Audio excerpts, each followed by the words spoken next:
maestro, al que no saludaba desde hace mucho, Daniel Marmolejo, periodista independiente, quien en su momento me presentó a muchos de los personajes con los que estaba documentando lo que ocurría en la Cruz Azul, en la cementera, y le he pedido que nos acompañe para que nos ayude a analizar qué es lo que pasa luego de la detención, el arresto, la vinculación de Billy Álvarez, quien por mucho tiempo fue prófugo de la justicia, el que fuera presidente de la cooperativa de la Cruz Azul. Querido Daniel Marmolejo, ¿cómo estás?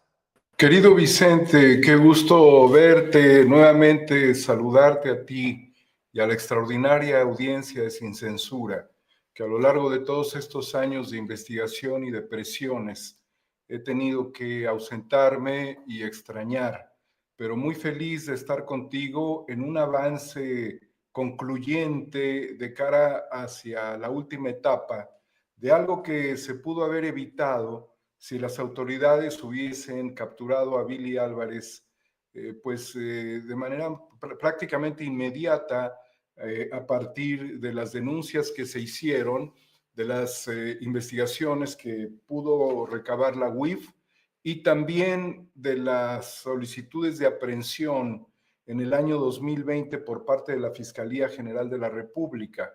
Si esta situación se hubiese acortado durante ese tiempo, se hubiesen evitado otras tragedias y otros dramas en muchos órdenes, y la dilación de la justicia ha traído con ello un desgaste que continúa todavía, porque es importante señalar que Billy Álvarez orquestó un plan para mantener todavía controles dentro de la empresa y particularmente de la planta cementera, la más importante en el estado de Hidalgo, en Ciudad Cooperativa Cruz Azul, antes Jaso Hidalgo.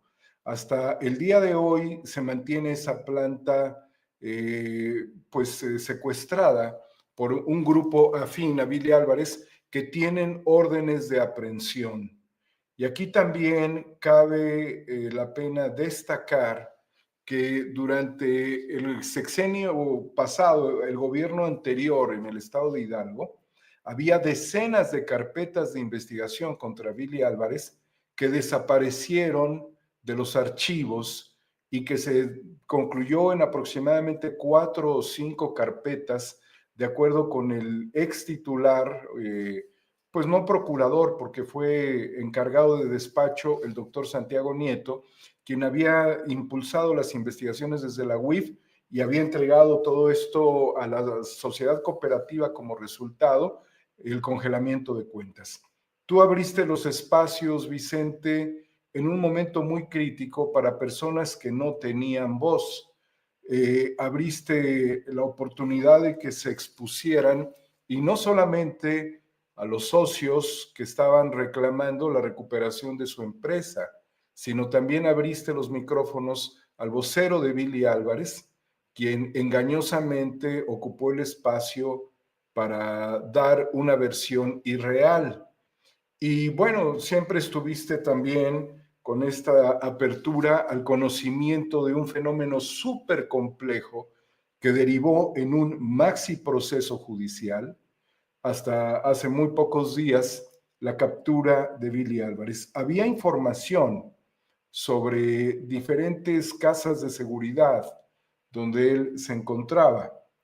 Yo recibí información, las autoridades tenían que resolver el tema de su captura, pero ha sido un tránsito muy largo de prácticamente 6 años de lucha, Vicente, y tus espacios quiero recordar, dígalo sin miedo, que yo no sé hasta qué punto te costó el hecho de haber exhibido este tema públicamente, pues que ese espacio se cancelara en su momento. Y desde luego en Sin Censura, donde en infinidad de tiempos se pudo exponer esta situación, que no ha terminado tampoco respecto a otros conflictos, como tú sabes, el caso del fútbol, que también ha sido un fenómeno muy complejo que todavía sigue golpeando el escenario pues del fútbol mexicano y de la cooperativa, Vicente.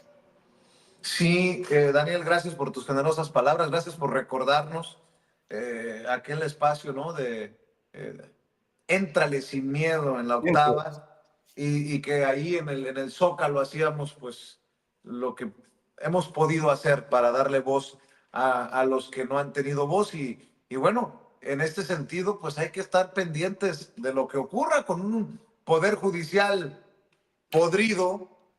No quiero ser mal pensado, querido Daniel Marmolejo. Mira, sin embargo, Vicente, bajo las mismas condiciones de la justicia, y esto también es importante señalar, gracias a las denuncias que se hicieron contra jueces, contra magistrados, quienes acumulaban las carpetas totalmente teledirigidas por Billy Álvarez, a pesar de ello, dentro del mismo sistema de procuración de justicia, de investigación, la UIF, que fue fundamental en esto, el trabajo del doctor Santiago Nieto, en un periodo, recordarás, espectacular de congelamiento de cuentas, de ataque al crimen organizado, de pues, investigaciones incluso sobre redes de pederastas en el estado de Tlaxcala, la estafa maestra y tantos otros fenómenos que se dieron de manera, yo diría, fabulosa durante todo ese tiempo. Se pudo obtener la información y la fiscalía llegó con la investigación al solicitar las órdenes de aprehensión que después de un periodo como de 3 intentos, un juez de control con sede en el penal del Altiplano en Almoloya de Juárez finalmente liberó la orden de aprehensión, las órdenes de aprehensión. Y ha sido justamente dentro del mismo sistema judicial, a pesar de sus problemas, como se dio la captura de muchos otros sujetos, Vicente.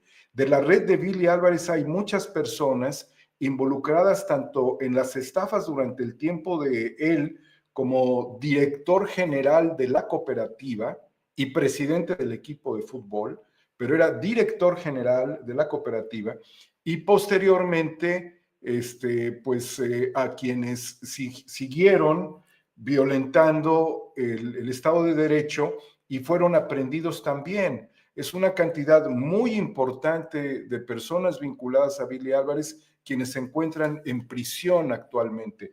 Es decir que todo este fenómeno es un maxi proceso judicial en donde tú has sido fundamental en el esquema de la denuncia pública y también las mañaneras del presidente López Obrador. Debo decir que estas investigaciones son muy complejas y que también llevaron en su momento a que el hermano de Billy Álvarez lo denunciara. Él denunció a su propio hermano por otras tropelías que se habían cometido al interior de la Cruz Azul. Entonces, tienes diversas órdenes de aprehensión, diversos procesos en este momento. Billy Álvarez entró al penal de máxima seguridad con los maleantes más peligrosos de nuestro país, incluyendo el yerno de El Mayo Zambada, quien pues prácticamente a la par de Billy llega al penal de máxima seguridad. Entonces, la UIF y la Fiscalía Especializada en Materia de Delincuencia Organizada tienen al menos dos órdenes, dos carpetas abiertas en este momento y también pues hay otra por operaciones con facturas chuecas. Es una investigación adicional y aparte hay una del Fuero Común de la Fiscalía en la Ciudad de México por administración fraudulenta. Pero tienes mucha razón en poner atención porque estamos en un fenómeno transicional donde van a cambiar jueces, magistrados y ministros y muchos pueden buscar llevarse una tajada muy importante a partir de la liberación de Billy Álvarez, lo que pondría en riesgo a la sociedad mexicana porque no son delincuentes convencionales, han sido delincuentes por décadas. Entonces ahora lo vemos ya como un hombre casi octogenario que estaría buscando también salvarse por la edad, pero su cuñado Víctor Garcés Rojo también se encuentra en prisión por falsedad ante la autoridad y también está vinculado en las investigaciones contra Billy Álvarez, y existirían por allí algunas personas que todavía se encuentran prófugos de la justicia, incluyendo un abogado muy importante que pues realizó varias actividades ilícitas, como un fraude por casi 47,000 millones de pesos en contra de la sociedad cooperativa mediante un fideicomiso en donde todos los bienes de la empresa, desde las chimeneas hasta los birlos de las llantas de las unidades transportadoras de cemento, estaban dentro de ese fideicomiso que ellos mismos usufructuaban. Entonces, tienes socios, ex socios, porque son socios excluidos de la cooperativa con órdenes de aprehensión, incluyendo Federico Saravia Pozo, a quien un periodista lo fue a defender en la mañanera cuando había fabricado una asamblea ilegal e ilegítima, pero estaba amparándose hasta que finalmente llegó a su última instancia y esa asamblea fue desechada por las autoridades judiciales al ver que era improcedente darle valor a la asamblea y en consecuencia no otorgarle derechos de representación de la sociedad cooperativa. Sigue prófugo de la justicia. Entonces son socios excluidos, son abogados internos y abogados externos, incluyendo el ex director jurídico de la sociedad cooperativa. Son también integrantes de importantes despachos de abogados, incluyendo otro abogado muy famoso, Luis Miguel Campos, que incluso llegaba a salir en algunos programas de televisión hablando sobre el robo de viviendas, cuando él, mediante un montaje que fue a través de un arbitraje, falso arbitraje, pero tenían un árbitro a su favor, hicieron un arbitraje que judicializaron con sujetos a modo para tratar de obtener la planta y después transferírsela a Federico Saravia, la cara visible de Guillermo Héctor Álvarez Cuevas. Cantaban esto con mucha algarabía, pero estaban engañando a las autoridades fiscales y a las autoridades del Poder Judicial, quienes en el último momento resistieron a no entregarle a la empresa los activos, incluyendo la planta cementera del estado de Aguascalientes, donde ya había un grupo decidido a colonizarla de forma arbitraria, un arbitraje arbitrario, y se descubrió que todo esto era un fraude procesal. Luis Miguel Campos se le conocía por expropiar, por robar propiedades a personas de la tercera edad en lugares de alta plusvalía como Polanco, restaurantes como el restaurante Arroyo, que es un restaurante muy importante y con una larga historia en la Ciudad de México.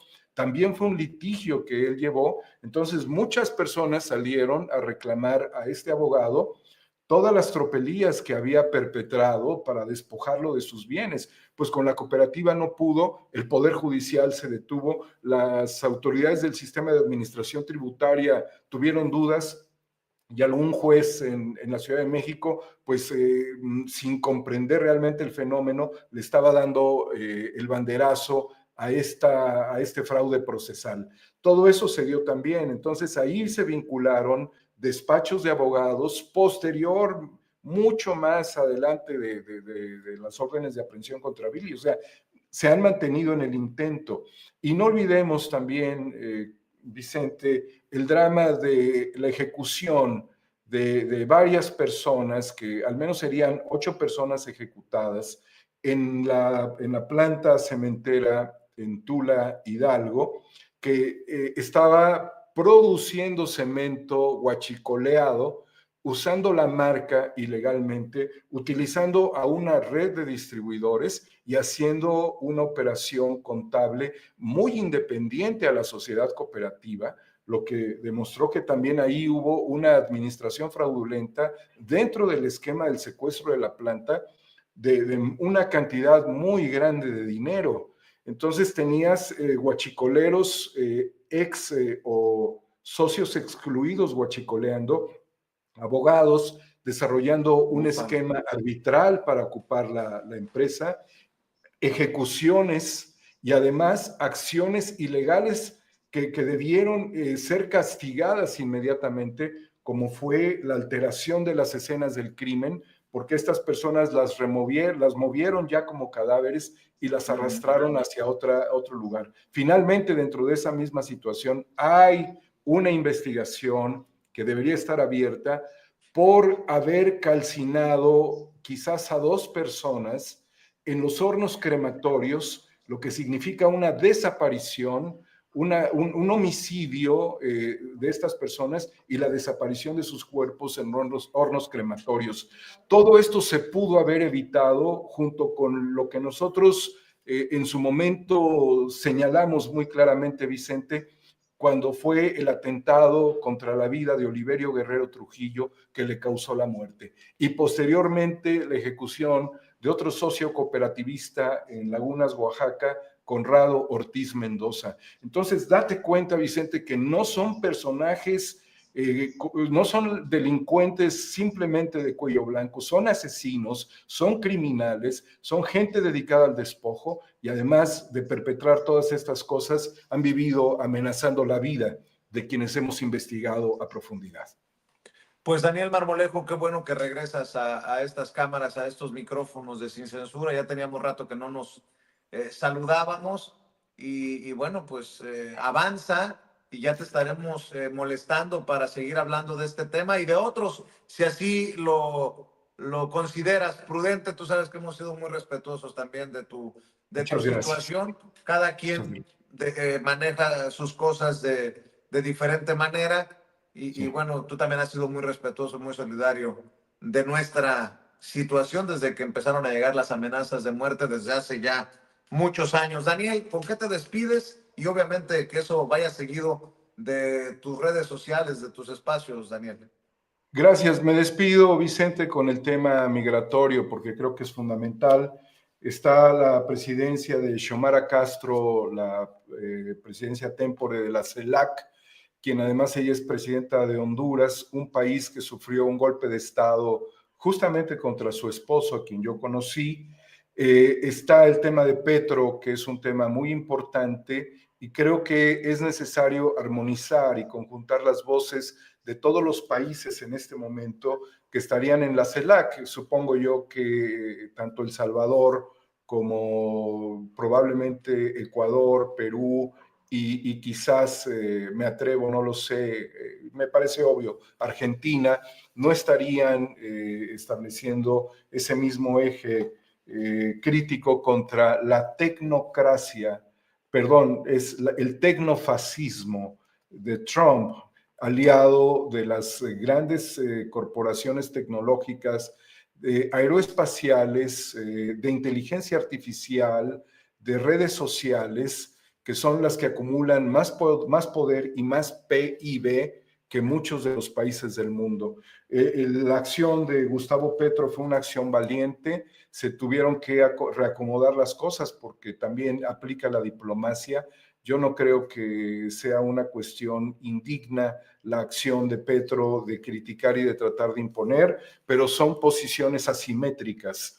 Por lo tanto, se hace necesaria la voz y creo que las voces de los países que también han mirado hacia los BRICS y particularmente Brasil, tiene mucha preocupación también para Estados Unidos. Necesitamos una voz continental en este momento porque separados estamos pulverizados y bajo esa óptica ellos han querido establecer un ejercicio de balcanización dentro de todos esos fenómenos. Pero recordemos que esto no se le puede llamar de otra forma más que un fascismo en una era tecnológica o un tecnofascismo.